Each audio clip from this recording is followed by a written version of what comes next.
ఉరవకొండ నియోజకవర్గంలో దాదాపు 2.5 కోట్ల రూపాయలకు పైగా సంక్షేమ కార్యక్రమాల్ని, అదేవిధంగా దాదాపు 1500 కోట్ల వరకు అభివృద్ధి కార్యక్రమాల్ని ఎలాంటి అవినీతికి ఆస్కారం లేకుండా,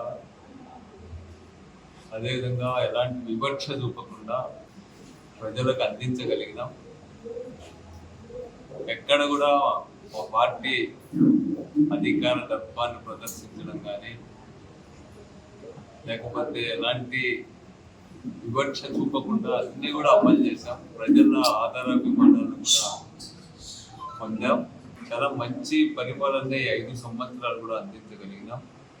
ఈ సందర్భంగా మా నియోజకవర్గానికి దశాబ్దాల తర్వాత క్యాబినెట్ మంత్రి పదవి రావడానికి కూడా ఆహ్వానిస్తా ఉన్నాం.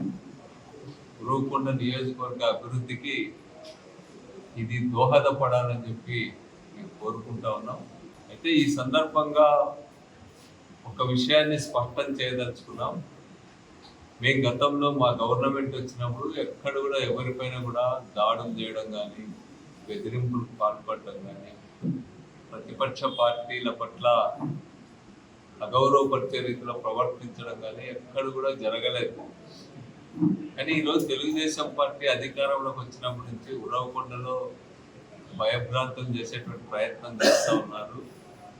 మైనారిటీలను లక్ష్యంగా చేసుకొని మా ఆప్షన్ మెంబరు పామిడి సలీం ఇంటి మీద రాళ్లు రుబ్బినారు.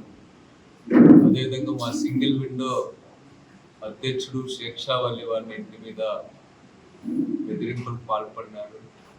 మా సీనియర్ ఎంపీటీసీ సభ్యుడు ఈడి ప్రసాద్ పైన కూడా దాడి చేశారు.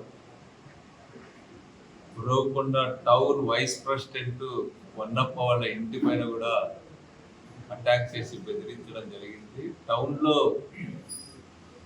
బెదిరింపులకు పాల్పడి ఒక రకంగా మా క్యాడర్కి హెచ్చరికలు చేస్తూ ఉన్నారు. నేను ఒక్కటే చెప్తా ఉన్నా వాళ్ళకు, ఈ హెచ్చరికలు ఇవన్నీ కూడా మాకేం కొత్త కాదు. ఇవన్నీ కూడా ఇప్పటికైనా దీనికి ఫుల్ స్టాప్ పెట్టండి, లేకపోతే వీటిని ప్రతిఘటించాల్సి వస్తుంది. ప్రతిఘటించడమే కాకుండా ఈ ఘర్షణలు, దాడులు ఇవన్నీ కూడా మాకేం కొత్త కాదు. ఇవన్నీ కూడా అనుభవించి వచ్చినటువంటి వాళ్ళమే.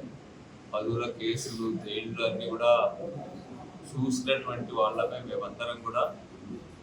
మీరు ప్రశాంతంగా ఉండదలుచుకున్నారా లేదా అనేది మీరు స్పష్టం చేసుకోండి. మీరు ఇదే విధంగా ప్రవర్తించి 95, 90 ఆ మధ్యకాలంలో పరిస్థితుల వల్ల నియోజకవర్గంలో తేవాలనుకుంటే మాకేం అభ్యంతరం లేదు. మేము అవన్నీ కూడా చూసిన వాళ్ళమే. మీకు అట్లాంటి వాతావరణం కావాలని కోరుకుంటే ఓకే. మేమేమి ఇక్కడ వైఎస్ఆర్ కాంగ్రెస్ పార్టీ ఇంత కూడా చాలా కష్టాలు పడి పైకి వచ్చినటువంటి పార్టీ, దానికి నాయకత్వం వహించే మేమందరం కూడా మేమేం సుఖంగా ఏం పెరగలా, అన్ని కష్టాలు కూడా ఎదుర్కొన్నటువంటి వాళ్ళనే.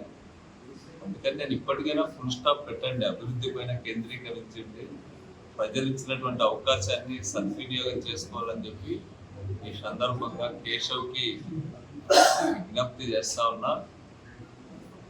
ఒక మంచి మంత్రిత్వ శాఖ రావడం కూడా ఉరవకొండకు ప్రయోజనం కలిగించేలా దాన్ని ఉపయోగించుకోమని చెప్పి, అనవసరమైన వైపుగా టైం వేస్ట్ చేసుకోవద్దని చెప్పి నేను విజ్ఞప్తి చేస్తాను.